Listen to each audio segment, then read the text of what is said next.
Movie के start में हम एक छोटी बच्ची को उसकी मदर के साथ वर्थ अकेडमी के वेटिंग एरिया में बैठा हुआ देखते हैं। वहाँ उसकी मदर उसे समझा रही होती है कि जजेस तुमसे बस एक ही सवाल पूछेंगे और वो ये कि तुम क्यों वर्थ अकेडमी का मेंबर बनना चाहती हो और तुमने एक ही जवाब देना है जो मैंने तुम्हें बताया है। इसके बाद उनकी बारी आ जाती है और लिटिल गर्ल जजेस के सामने चली जाती है, लेकिन वो बच्ची काफी कंफ्यूज हो रही थी। जजेस उसकी फाइल्स देख रहे होते हैं और वो उससे सिर्फ एक ही सवाल करते हैं कि वो बड़े होकर क्या बनना चाहती है और वो उस क्वेश्चन का वही आंसर कर देती है जो उसकी मदर ने उसे बताया था। It's main question he change हो जाता है और जब उसे रियलाइज होता है कि ओह आंसर गलत है तो वो घबराते हुए बेहोश हो जाती है। फिर वो बाहर आकर अपनी मदर को सॉरी बोलती है, लेकिन उसकी मदर उसे कहती है कि अब हम प्लान बी यूज करेंगे। वो वर्थ अकेडमी के पास एक घर ढूंढ लेते हैं और अपना सारा सामान लेकर वहाँ पर शिफ्ट हो जाते हैं। वो अपने साथ वाला घर देखते हैं जो कि काफी अजीब था और उस घर से बर्ड्स उड़कर उनके घर पर बैठ रहे थे। मदर उन पर पानी फेंकती है और वो सारे उड़ जाते हैं। तभी वहाँ पर एक वैन आती है। तब मदर लिटिल गर्ल को उसका लाइफ प्लान दिखाती है। मदर एक डोर ओपन करती है जहाँ पर काफी चीजें बनी हुई थी, काफी कुछ मेंशन था। मदर उसे बताती है कि तुम्हारी लाइफ का हर एक मिनट इन्हीं चार्ट्स के अकॉर्डिंग गुजरेगा, वो इसके अलावा और कुछ नहीं कर सकती। मदर उसे बताती है कि तुम्हारा स्कूल स्टार्ट होने में 53 डेज है और इन डेज में वो एडमिशन की तैयारी करेगी और सिर्फ चार्ट के अकॉर्डिंग हर घंटा हर मिनट गुजारेगी। तभी मदर को कहीं पर जाना पड़ता है और वो वहाँ से चली जाती है। अब लिटिल गर्ल घर में अकेली थी। वो घर के अंदर जाती है, लेकिन तभी उसे कोई स्मेल आने लगती है। तब वो ये चेक करने जाती है कि वो स्मेल कहाँ से आ रही है। तब पता चलता है कि वो स्मेल घर की वॉल के पीछे से आ रही है और तभी वहाँ पर ब्लास्ट हो जाता है और प्लेन के विंग के पीसेस दीवार से टकराकर उसके घर में चले जाते हैं, जिससे उसका लाइफ प्लान भी खराब हो जाता है। तभी वहाँ एक बूढ़ा आदमी आता है और उसी रास्ते यानी दीवार से गुजरकर घर के अंदर चला जाता है। वो प्लेन की विंग्स लेकर वहाँ से चला जाता है और टूटी हुई जगह पर वो प्लांट्स रख देता है। ये सब कुछ लिटिल गर्ल देख रही थी। तभी वहाँ पर पुलिस आ जाती है और सब लोग अपने घरों से बाहर आकर देखने लगते हैं। पुलिस ऑफिसर उस ओल्ड मैन को बुलाता है और उससे पूछता है कि तुमने फिर से प्लेन को स्टार्ट करने की कोशिश की है, जिस पर ओल्ड मैन कहता है कि हाँ मैंने ऐसा किया है और ऐसा करने पर वो सॉरी बोलता है। अब यहाँ पर वो पुलिस ऑफिसर ओल्ड मैन को अरेस्ट नहीं करता। ओल्ड मैन लिटिल गर्ल को बहुत सारे कॉइन्स यानी सिक्के देता है ताकि वो अपने घर को रिपेयर करवा ले। इसके बाद रात हो जाती है और लिटिल गर्ल की मदर घर आती है। तब लिटिल गर्ल उन्हें सारी बात बताती है। तब उसकी मदर कहती है कि हमें इंश्योरेंस कंपनी में कॉल करनी चाहिए और उस ओल्ड मैन के खिलाफ केस करना चाहिए, लेकिन लिटिल गर्ल कहती है कि मैं ये सब कुछ कर चुकी हूँ। वो ये भी कहती है कि मैं कल रिपेयर वाले को बुलाकर घर ठीक करवा दूंगी, जिससे हम सब कुछ भूल जाएंगे, सब कुछ ठीक हो जाएगा। इसके बाद लिटिल गर्ल अपने रूम को सेट करती है। वो अपना वर्थ अकेडमी का यूनिफॉर्म भी रेडी करके हैंग कर देती है। इसके बाद वो स्टडी करने लगती है, लेकिन तभी उसे विंडो से एक पेपर से बना प्लेन नजर आता है जो कि उसकी बुक पर गिर जाता है और उस पर एक स्टोरी लिखी हुई थी और वो स्टोरी थी उसी ओल्ड मैन की। इसके बाद वो स्टोरी को पढ़ने लगती है। स्टोरी में लिखा हुआ था कि एक दफा एक जगह पर एक छोटा सा प्रिंस रहता था जिसका नाम था लिटिल प्रिंस। वो काफी अकेला था और तभी लिटिल गर्ल को वहाँ पर एक आवाज सुनाई देती है और जब वो ऊपर देखती है तो वही ओल्ड मैन एक दूरबीन लगाकर बैठा हुआ था। वो लिटिल गर्ल को कहता है कि तुम मेरी दोस्त बन सकती हो। तब लिटिल गर्ल ये देखकर विंडो बंद कर लेती है और वो उस पेज को डस्टबिन में फेंक देती है। इसके बाद सुबह हो जाती है। तभी लिटिल गर्ल को वो पेपर वाली स्टोरी याद आने लगती है जो उसने डस्टबिन में फेंक दी थी। तो वो उसे उठाती है और पढ़ने लगती है। उसके आगे उस ओल्ड मैन ने अपनी कहानी लिखी होती है कि मैं भी बहुत अकेला था और मेरे पास भी बात करने के लिए कोई नहीं था और इसीलिए मैं प्लेन चलाने लग गया और मैं पूरी दुनिया घूमा, लेकिन फिर एक डेजर्ट में मेरा प्लेन खराब हो गया और वहीं पर गिर गया। इसके बाद वो वहीं पर ही बैठा रहा। उसके अलावा वहाँ पर कोई भी नहीं था, यानी बिल्कुल अकेला था वो वहाँ पर। लेकिन तभी अचानक से वहाँ पर एक बच्चा आता है जो उस ओल्ड मैन को एक शेप बनाने के लिए कहता है। तब ओल्ड मैन उसे वहाँ पर देखकर काफी हैरान रह जाता है। तब वो बच्चा उसे दोबारा कहता है कि शेप बनाओ। तब वो ओल्ड मैन अलग तरह की शेप बनाता है जो कि उस छोटे बच्चे को पसंद नहीं आती। इसीलिए ओल्ड मैन गुस्से में आकर उसे एक बॉक्स में 3 होल बनाकर दे देता है जो कि उस बच्चे को बहुत पसंद आती है और वो ओल्ड मैन कहता है कि देखो वो सो रहे हैं। इसके बाद वो स्टोरी वाला पेज खत्म हो जाता है। अब यहाँ पर वो लिटिल गर्ल काफी क्यूरियस होती है कि आगे क्या हुआ होगा। इसके बाद वो बाहर आती है और काफी सोचने के बाद ओल्ड मैन के घर चली जाती है। उस टाइम ओल्ड मैन अपना एक प्लेन ठीक कर रहा होता है। तब लिटिल गर्ल उसके पास जाकर उसे बुलाती है। तब अचानक से उसकी आवाज सुनकर ओल्ड मैन घबरा जाता है। इसी वजह से बाय मिस्टेक एक पैराशूट ओपन हो जाता है। तब लिटिल गर्ल उसे देखकर बहुत खुश होती है। फिर वो पैराशूट लिटिल गर्ल और उस ओल्ड मैन पर गिर जाता है, इसीलिए वो दोनों हंसने लगते हैं। फिर लिटिल गर्ल ओल्ड मैन से उस स्टोरी के बारे में पूछती है कि वो बच्चा उस डेजर्ट में क्या कर रहा था और उसके पेरेंट्स कहाँ पर थे और वो आया कहाँ से था। फिर वो ओल्ड मैन के घर काफी डिफरेंट चीजें देखती है जो लिटिल गर्ल को काफी अट्रैक्ट करती है, उसे काफी पसंद आती है। इसके बाद ओल्ड मैन उसे ऊपर ले जाता है और प्रिंस के बारे में बताने लगता है कि वो एक स्टार पर रहता था और उसका काम था कि वो बुरे और नुकसान देने वाले ट्रीज को काट दे और जमीन से कभी भी ना निकलने दे और साथ साथ अच्छे ट्रीज की हिफाजत करे। वहाँ पर एक रोज फ्लावर भी ग्रो कर रहा था जो कि उस लिटिल प्रिंस को बहुत पसंद था। वो दोनों यानी फ्लावर और लिटिल प्रिंस अपना सारा टाइम एक साथ ही गुजारती थी। फिर एक दिन वो प्रिंस रोज को अकेला छोड़कर उड़ गया। तब लिटिल गर्ल उससे पूछती है कि उसने ऐसा क्यों किया। तब ओल्ड मैन कहता है कि ये सब कुछ वो रोज के लिए ही तो कर कर रहा था और तभी लिटिल गर्ल का वॉच अलार्म बजने लगता है। इसीलिए वो घर भागती है जहाँ पर उसकी मदर आ चुकी थी। मदर पूछती है कि तुमने स्टडी की थी, जिस पर लिटिल गर्ल उन्हें बताती है कि मैंने न्यू फ्रेंड बनाया है। और जब मदर लाइफ प्लान चेक करती है तो फ्रेंड के लिए सिर्फ आधा घंटा था। लिटिल गर्ल रात को जब सोने लगती है तो वो स्टोरी के सारे पेजेस को ठीक तरह से रखती है और उसे पढ़ने लगती है। वो पढ़ती है कि लिटिल प्रिंस डिफरेंट स्टार्स पर जाता है और पहले वो जिस स्टार पर जाता है वहाँ पर एक किंग था। लिटिल प्रिंस उससे सनसेट करने के लिए कहता है, जिससे वो किंग मान जाता है। इसके बाद दूसरे स्टार पर जाकर वो एक आदमी से मिलता है जो कि बिल्कुल अकेला उस स्टार पर रहता था। आगे जाकर वो एक और आदमी से मिलता है जो कि स्टार्स बेचा करता था। तब लिटिल प्रिंस उससे स्टार्स खरीदता है। फिर लिटिल गर्ल को दिखाया जाता है जो स्टोरी पढ़ते पढ़ते सो गई थी। नेक्स्ट डे वो फिर से ओल्ड मैन के पास जाती है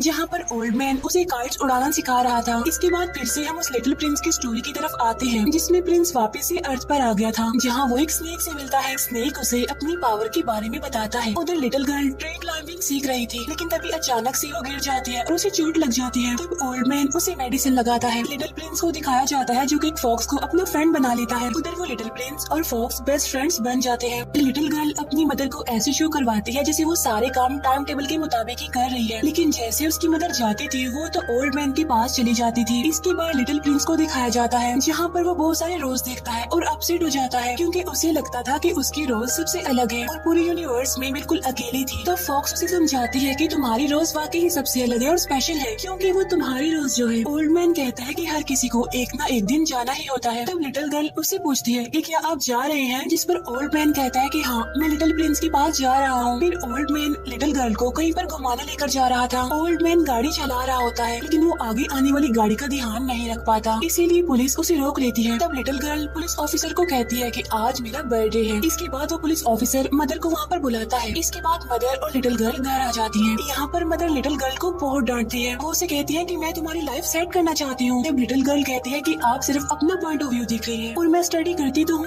हर टाइम अपना काम करती रहती हूँ और देखना एक दिन मैं भी गायब हो जाऊंगी। तब उसकी मदर उसकी सारी चीजें फेंक देती है और स्ट्रिक्टली उससे टाइम टेबल फॉलो करवाती है। यहाँ पर लिटिल गर्ल ओल्ड मैन को बहुत याद कर रही थी। उधर लिटिल प्रिंस ओल्ड मैन के साथ कहीं पर जा रहा होता है, लेकिन रास्ते में ही उन्हें रात हो जाती है। ओल्ड मैन लिटिल प्रिंस को अपनी गोद में उठाकर ले जा रहा होता है। लिटिल गर्ल अपना सामान पैक करके ओल्ड मैन के पास चले जाती है और उसके प्लेन में बैठकर उसे उड़ाने का कहती है, लेकिन वो ओल्ड मैन इस बात के लिए नहीं मानता और कहता है कि लिटिल प्रिंस आगे अकेला ही गया था। और फिर लिटिल प्रिंस एक दिन मुझसे मिलने आया और उसे स्नेक ने काट लिया और वो कहीं पर गायब हो गया। तब लिटिल गर्ल उससे पूछती है कि क्या आपको कंफर्म है कि वो अपने रोज के पास चला गया होगा और उसे सब कुछ याद है, यानी वो कुछ भूला नहीं है और वो अपने साइज से बड़ा भी नहीं हुआ, जिस पर ओल्ड मैन कहता है कि हाँ, मुझे ऐसा ही लगता है। तब ये सुनकर लिटिल गर्ल को उस पर गुस्सा आ जाता है और वो उसकी चीजें उसके मुंह पर फेंक कर वहाँ से चली जाती है। इसके बाद वो अपने घर जाती है और सारे स्टार्स को क्लीन कर देती है। और जब वो अपनी मदर के साथ होती है तो तभी वो ओल्ड मैन को एक एम्बुलेंस में देखती है। तो वो हॉस्पिटल जाने के लिए उसके पीछे पीछे भागती है, लेकिन कोई भी उसे ओल्ड मैन से नहीं मिलने देता। इसके बाद वो घर आकर देखती है कि अभी भी उसके पास लिटिल प्रिंस और वो रोज है। इसके बाद वो विंडो के रास्ते बाहर आती है और प्लेन को स्टार्ट करने लगती है। फिर प्लेन स्टार्ट हो भी जाता है और काफी मुश्किल से वो उसे संभालती है और हवा में उड़ने लगती है। वहाँ वो एक सिटी देखती है जहाँ पर कोई भी छोटा बच्चा नहीं था, क्योंकि वहाँ पर बच्चे अलाउड थे ही नहीं। वो वहाँ जाती है और रूल्स तोड़ने पर उसे पुलिस अरेस्ट कर लेती है और इस पुलिस को वहाँ पर लिटिल प्रिंस ने ही भेजा था। इसके बाद लिटिल गर्ल वहाँ से भाग जाती है और एक लिफ्ट में आकर छुप जाती है। वही लिफ्ट में उसे किंग मिलता है जो उस टाइम किंग नहीं था बल्कि लिफ्ट्स का काम कर रहा था। तब ये देखकर लिटिल गर्ल को काफी अजीब लगता है। इसके बाद वो बिल्डिंग के टॉप फ्लोर पर जाती है जहाँ पर उसे प्रिंस मिलता है जो कि अपनी साइज से काफी बड़ा हो गया था और उस टाइम प्रिंस क्लीनिंग कर रहा था। लिटिल गर्ल समझ जाती है कि वो सब कुछ भूल गया है। अब लिटिल गर्ल उसे सब कुछ याद करवाने की कोशिश करती है, लेकिन उसे कुछ भी याद नहीं आता। लेकिन अचानक से प्रिंस की नजर लिटिल गर्ल पर पड़ती है और वो उसे देखकर कहता है कि तुम तो साइज में बहुत छोटी सी हो और यहाँ पर छोटे बच्चे अलाउड नहीं है। तब लिटिल गर्ल उसे बताती है कि मैं ऐसे इसलिए हूँ क्योंकि मैं छोटी बच्ची हूँ। इसके बाद प्रिंस उसे एक जगह पर लेकर जाता है जहाँ पर उसे पकड़ लिया जाता है और उसकी हर चीज को लेकर डस्टबिन में फेंक देते हैं। फिर लिटिल गर्ल को बड़ा करने वाली मशीन में डालने लगते हैं जैसे कि प्रिंस को किया था। और जब लिटिल गर्ल बड़ी होगी तो वो सब कुछ भूल जाएगी और तभी प्रिंस डस्टबिन से टकरा जाता है जिससे उसकी सारी ड्राइंग्स वो स्टोरी बाहर आ जाती है। तब प्रिंस को सब कुछ याद आ जाता है और वो उस इंसान को मशीन में भेज देता है जो लिटिल गर्ल को अंदर भेज रहा था। इसके बाद लिटिल गर्ल उसे उसकी सारी बातें बताती है और कहती है कि हम प्लेन से उसी स्टार पर वापस जा सकते हैं। इसके बाद वो बाहर आकर अपने प्लेन को क्रैश होने से बचा लेते हैं और तभी वहाँ पर वो इंसान आ जाता है जो स्टार्स को बेचा करता था। वो सारे स्टार्स को अपने पास कैद कर लेता है। वो लिटिल गर्ल को भी गार्ड्स की मदद से पकड़ लेता है। तब ये देखकर प्रिंस समझ जाता है कि लोग बुरे हैं, अच्छे नहीं है, इसीलिए वो उस जॉब को छोड़ देता है। फिर उनका प्लेन उड़ रहा होता है। तब लिटिल गर्ल और प्रिंस उसकी तरफ भाग रहे होते हैं और उसे पकड़ लेते हैं। अब प्रिंस तो उस प्लेन पर चला जाता है, लेकिन लिटिल गर्ल गर्ल उन सारे स्टार्स को आजाद करवा देती है। इसके बाद वो अपने स्टार पर पहुंचते हैं जहाँ पर बुरे ट्रीज आ गए थे और प्रिंस की रोज की डेथ हो गई थी क्योंकि वो काफी ड्राई हो गया था। तो वो दोनों अपसेट हो जाते हैं और तभी अचानक से एक काफी तेज लाइट आती है जिससे लिटिल प्रिंस दोबारा से छोटा हो जाता है। लिटिल प्रिंस कहता है कि मैं रोज को देख सकता हूँ। फिर उनके स्टार पर सब कुछ ठीक हो जाता है। इसके बाद लिटिल गर्ल वहाँ से चली जाती है। इसके बाद हमें लिटिल गर्ल की मदर दिखाई जाती है जो सुबह उठती है तो लिटिल गर्ल उनके पास आकर उनसे कहती है कि मामा जल्दी कीजिए क्योंकि वर्थ एकेडमी में जाने से पहले हमने हॉस्पिटल जाना है। फिर वो हॉस्पिटल जाती है और ओल्ड मैन को एक गिफ्ट देती है जिसमें उसने ओल्ड मैन की स्टोरी को एक सीक्वेंस से जोड़ दिया था। तभी देखकर ओल्ड मैन बहुत खुश होता है। फिर वो दोनों ओल्ड मैन के घर जाती है जहाँ पर लिटिल गर्ल और उसकी मदर ओल्ड मैन की दूरबीन से स्टार्स को देख रहे थे और यहीं पर ये मूवी एंड हो जाती है। Thank you for watching.